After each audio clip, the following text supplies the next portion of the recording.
Hi dear student, कैसे हैं आप।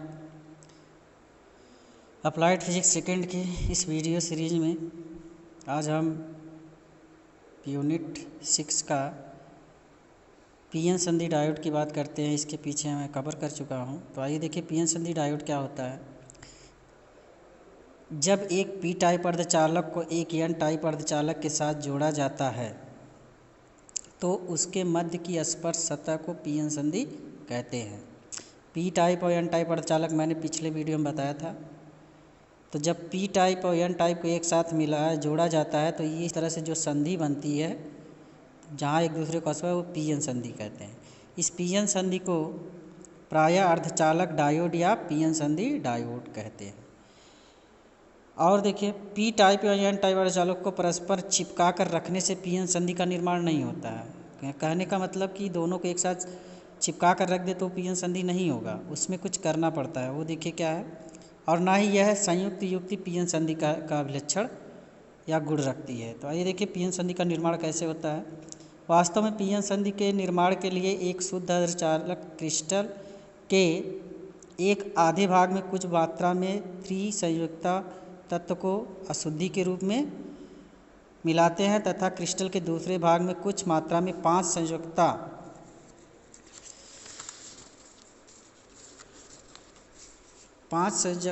वाले तत्व को मिलाते हैं। इस प्रकार अर्धचालक में पीएन संधि निर्मित हो जाती है जिसके एक तरफ पी टाइप अर्धचालक तथा दूसरी तरफ एन टाइप अर्धचालक बन जाते हैं। इसे चित्र में प्रदर्शित किया आप देख रहे हैं। ये पी टाइप अर्धचालक है और इधर एन टाइप अर्धचालक है। और इसमें जब ये होल्स गतिशील होते हैं तो देखिए बीच में एक परत बनती है जो फिर अवक्षय परत कहा, डिप्लेशन लेयर कहा जाता है जब ये एक दूसरे से मूव करने लगते हैं। और ध्यान दीजिए यहाँ पर ये उसका जो है डायग्राम है पीएन संधि डायोड का। इस तरह से डायग्राम कभी कभी बनाने को आता है तो आप ये वाला डायग्राम ज़रूर बनाइएगा, ठीक है। ये तो उसका वर्किंग के हिसाब से बना है, कैसे ये वर्क कर रहा है। इधर से होल्स इधर जाएंगे जिससे कि आपके ये आवेश मतलब कि विद्युत आपको मिलेगी, ठीक है। और इस डायोड संधि का अभिलक्षणिक वक्र जो V I characteristic of diode junction का देखिए इस तरह होता है। पीएन संधि डायोड का जो आरेख होता है इस तरह होता है। ये जीनर वोल्टेज क्या होता है, जहाँ आपका वोल्टेज बढ़ जाता है उसे जेनर डायोड कहते हैं। देखिए इसका उत्क्रम वोल्ट होता है, इधर अग्र अभिनत, इधर पश्च अभिनत। ये धारा को डिनोट करता है, अग्र धारा पश्च धारा, ठीक है। अब हम चलते हैं नेक्स्ट। उस जो आपने फिगर बनाया था उसकी वर्किंग देख लीजिए। उपयुक्त चित्र में एक डायोड संधि आवश्यक वक्र दर्शाया गया है, इसे वीआई वक्र भी कहते हैं। इस वक्र के अनुसार संधि डायोड के सिरों पर आरोपित विभवांतर V तथा उसके कारण संधि प्रवाहित धारा I के बीच खींचा गया वक्र होता है,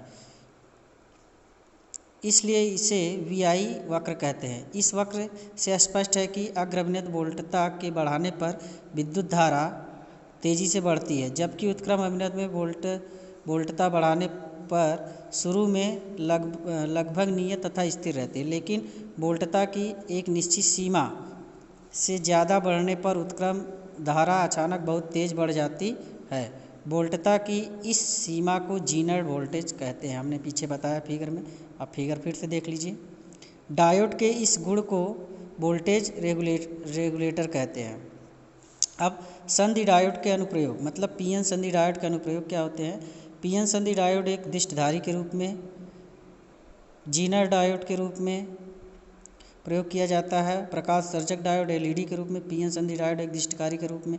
ये इसके 3 अनुप्रयोग हैं, जिसमें पहला अब हम बात करते हैं। पीएन संधि डायोड एक दिष्टकारी के रूप में प्रयोग होता है। यह निम्न 2 प्रकार से दिष्टकारी कार्य करता है, एक अर्ध तरंग दिष्टकारी, एक पूर्ण तरंग। अर्ध तरंग दिष्टकारी के रूप में देखिए उसका फिगर बना है। ये ट्रांसफार्मर है, यहाँ से निवेशी वोल्टेज प्रत्यावर्ती धारा हम अप्लाई करेंगे।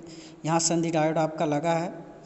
यहाँ पर एक लोड प्रतिरोध RL लगा है, यहाँ से निर्गत वोल्टेज दिष्ट जो धारा निकलेगी उसके, इसका जो ये जो धारा निकलेगी देखिए, निवेश वोल्टेज हम करेंगे तो एक अल्टरनेट प्रत्यावर्ती धारा आपकी जानते हैं, प्रत्यावर्ती का ये साइन वेव बनता है इस तरह।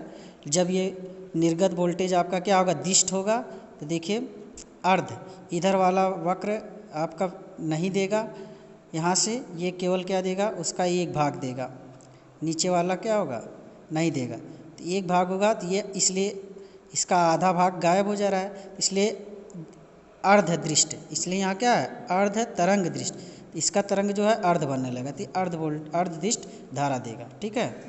अब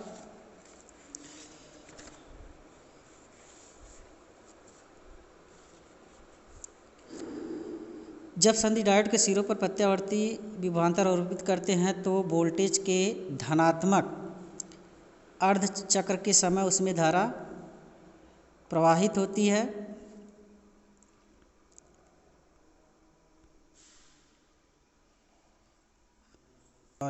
एक मिनट, धारा प्रवाहित होती है, जबकि ऋणात्मक अर्ध चक्र के समय उसमें धारा का प्रवाह रुक जाता है। इस प्रकार अकेला संधि डायोड प्रत्यावर्ती धारा के रूप प्रत्यावर्ती के केवल अर्ध धारा को ही प्रवाहित होने में सहायक होता है। अतः अकेला संधि डायोड अर्ध तरंग दिष्टकारी का कार्य करता है।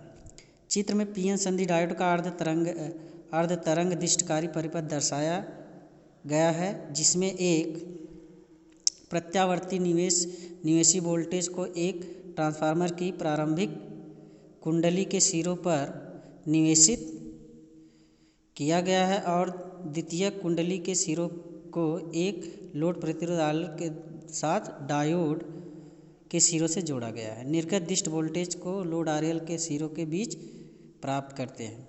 जो फिगर आपने बनाया उसी के बारे में ये डिस्क्रिप्शन था उसका। अब देखिए संधि डायोड पूर्ण दृष्टकारी के रूप में, अब तक अर्ध दृष्टकारी धारा मिल रही थी, अब पूर्ण मिलेगी। तो जब प्रत्यावर्ती धारा को दो संधि डायोडों की युक्ति पर इस प्रकार आरोपित किया जाए कि उनमें से एक डायोड प्रत्यावर्ती विभवांतर के धनात्मक अर्धचालक का तथा दूसरा डायोड ऋणात्मक अर्धचालक का दिष्टकरण करे, तो इसे संधि डायोड का पूर्ण तरंग दिष्टकारी परिपथ कहते हैं। देखिए यहाँ पर इसमें दो डायोड लगे हैं, एक जैसे एक धनात्मक को देगा, एक ऋणात्मक वाले भाग को देगा।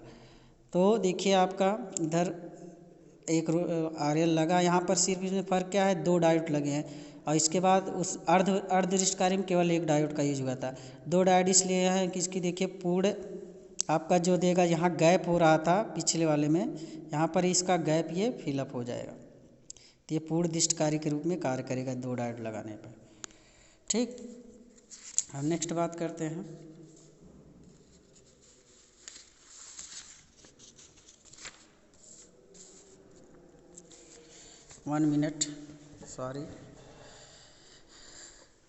एक मिनट।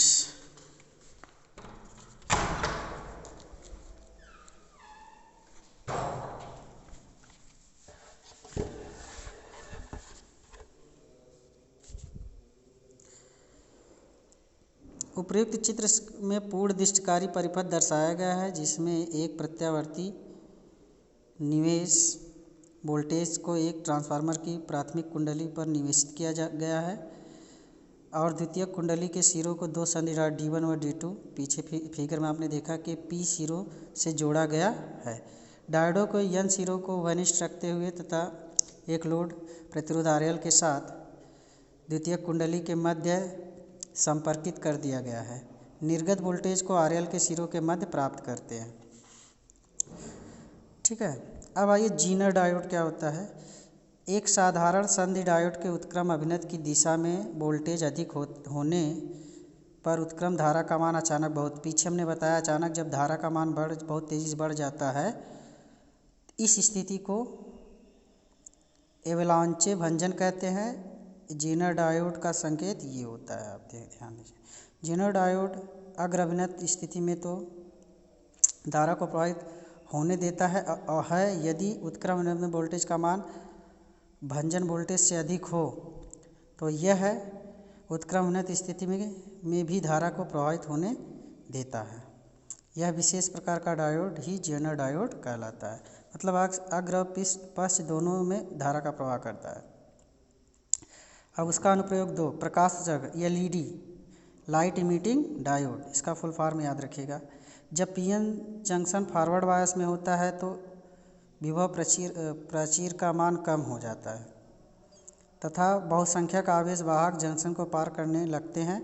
एन क्षेत्र के चालन बैंड इलेक्ट्रॉन जंक्शन को पार करके पी क्षेत्र में जाकर सिरों को संयोग करके समाप्त हो जाते हैं। हम जानते हैं कि जब उच्च स्तर के चालन बैंड से इलेक्ट्रॉन संयोजी बैंड में आता है तो तब दोनों ऊर्जा स्तरों की ऊर्जाओं के अंतर के बराबर ऊर्जा का उत्सर्जन होता है। यह ऊर्जा प्रकाश के रूप में होती है, ठीक है। जिसे प्रकाश के रूप में होती है। एलईडी का संकेत जो होता है ये होता है, एनोड होता है, कैथोड होता है, यहाँ से लाइट मिलती है आपकी, जो प्रकाश होता है एलईडी का, ठीक है। नेक्स्ट हम पीएनपी ट्रांजिस्टर की बात करते हैं। पीएनपी ट्रांजिस्टर क्या होता है? पीएनपी ट्रांजिस्टर पी टाइप अर्धचालक की एक पहली परत 2 एन टाइप अर्धचालकों के छोटे छोटे क्रिस्टलों के बीच में दबाकर रखी होती है। एनपीएन ट्रांजिस्टर की बात करें तो 2 एन बीच में पी, ठीक है। मतलब कि एनपीएन ट्रांजिस्टर जो होता है पी अर्धचालक को 2 एन टाइप अर्धचालकों के बीच में दबाकर रखा जाता है। आधार के सापेक्ष उत्सर्जक को ऋण विभव पर तथा संग्राहक को धन विभव पर रखा जाता है। स्पष्ट है कि उत्सर्जक धारा एनपी संधि अग्र अभिनत है और आधार संचालक पीएन संधि उत्क्रम अभिनत है, जैसा कि चित्र में आपको प्रदर्शित किया गया है। ये फिगर है एनपीएन ट्रांजिस्टर का।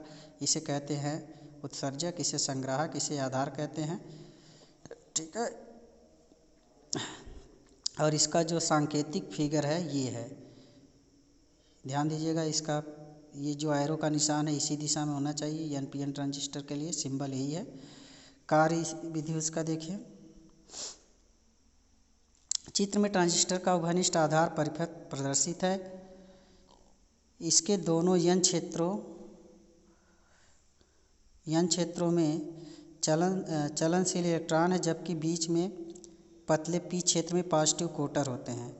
इसमें बाईं ओर के उत्सर्जक आधार एनपी संधि को बैटरी से अग्र अभिनत विभव वी मात्रा में दिया जाता है, जबकि दाईं ओर के आधार संग्राहक पीएन संधि को बैटरी से उत्क्रम अभिनत विभव वीसी अधिक मात्रा में दिया जाता है।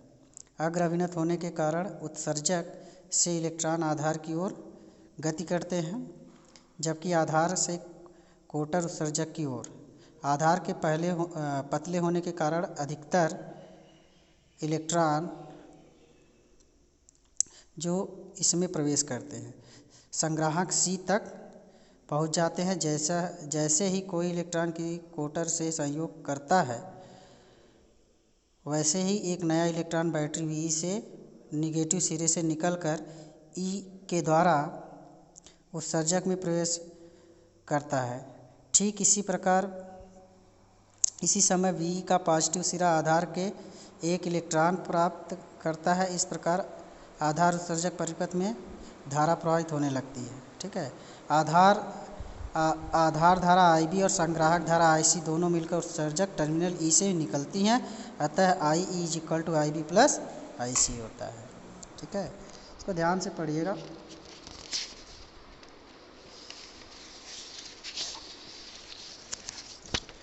अब हम लास्ट टॉपिक की बात करते हैं इस यूनिट की। हमने एनपीएन पढ़ा, पीएनपी ट्रांजिस्टर क्या होता है? देखिए, उत्सर्जक पीएनपी में किनारे पर पी टाइप अर्धचालक, बीच में एन टाइप होगा, जिसे आधार उत्सर्जक संग्राहक वही कहते हैं। इसका जो सिंबल है ये है। और इसका जो वर्किंग सिंबल है ये है, अग्र अभिनत पश्च अभिनत IB। ध्यान दीजिए, उपर्युक्त चित्र में एक PNP ट्रांजिस्टर का उभयनिष्ठ आधार परिपथ प्रदर्शित है। उत्सर्जक धारा NP संधि अग्र अभिनत विभव VEB पर रखते हैं और आधार संग्राहक NP संधि को कुछ अधिक उत्क्रम अभिनत VCB पर रखते हैं। चूँकि उत्सर्जक P क्षेत्र अग्र अभिनत, अतः इसमें उपस्थित धन कोटर आधार की ओर चलते हैं और आधार में उपस्थित इलेक्ट्रॉन उत्सर्जक की ओर चलते हैं। आधार के पतला होने के कारण इसमें प्रवेश करने वाले कोटरों में अधिकांश इसे पार करके संग्राहक तक पहुंच जाते हैं, जबकि अवशेष कोटर आधार में उपस्थित इलेक्ट्रॉनों से संयोग करते हैं। कोटर के इलेक्ट्रॉन से संयोग करते ही एक नया इलेक्ट्रॉन बैटरी BB के ऋण सिरे से निकलकर आधार में प्रवेश करता है। ठीक इसी क्षण एक इलेक्ट्रॉन उत्सर्जक में से टर्मिनल E के द्वारा VCB के धन सिरे पर पहुंच जाता है। इससे E में एक कोटर उत्पन्न हो जाता है जो आधार की ओर चलना प्रारंभ कर देता है। स्पष्ट है कि आदर्श परिपथ में एक तीक्ष्ण धारा बहने लगती है। यहाँ पर VE बराबर IB प्लस IC। ठीक है, अब हम अगले वीडियो में आपकी लास्ट यूनिट बचेगी 7, उसको हम डिस्कस करेंगे। इस तरह से आपकी 6 यूनिट फिनिश हुई। That's all, thank you.